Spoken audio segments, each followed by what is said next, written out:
Special counsel Robert Mueller today filing new criminal charges against former Trump campaign chairman Paul Manafort and his associate Rick Gates. Prosecutors accuse the men of tax evasion and laundering more than $30 million through offshore accounts. None of the charges are related to Manafort or Gates' work for the Trump campaign. Joining me right now, Fred Fleitz, a former CIA analyst and chief of staff to Ambassador John Bolton, who we just heard from a little while ago, also now a senior vice president at the Center for Security Policy. It's good to see you, Fred. Hey, Trish.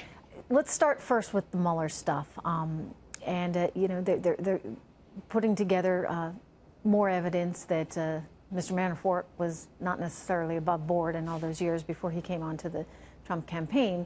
But yet, Fred, they still have nothing as far as collusion goes, nothing that would say the president and his campaign team knowingly teamed up with the Russians in order to affect the outcome of the election.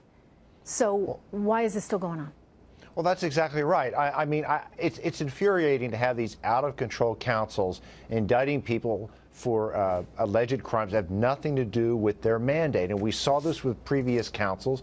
I think we could possibly see people closer to Mr. Trump's orbit because they either lied to the FBI or left something out, didn't file a form. Some of this is tax evasion by Manafort. This has nothing to do with collusion.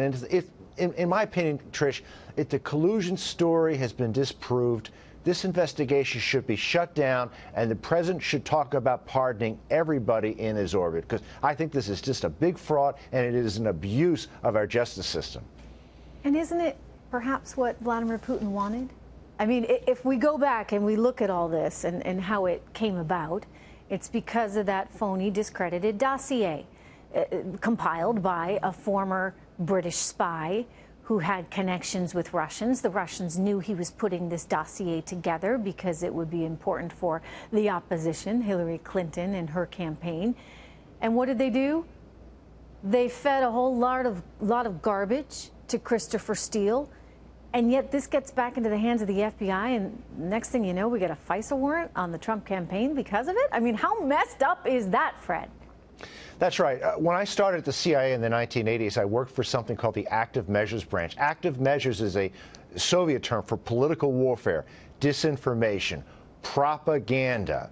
And we saw this all over. And one thing the Soviets used to do was to fund fake peace conferences with KGB money. Remember, Putin worked for the KGB. And this kind of stuff has been going on for decades. And the question right now is, did Barack Obama know this was going on during his term? I think he did know. He didn't care about it because what was his foreign policy priority?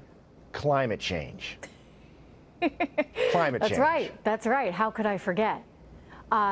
Look, it's a new world now, and hopefully we're getting serious about this stuff because you don't want Russia interfering. But then again, Fred, you know, you come from the CIA.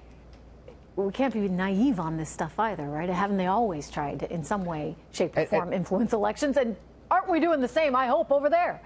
You know, and we shouldn't tolerate it. It is outrageous. Russia's messing with our system. I think we should retaliate. As John Bolton said at CPAC today, we should retaliate disproportionately against the Russians. But let's not pretend that there was collusion, and let's not pretend this relatively small operation had any effect on the election outcome.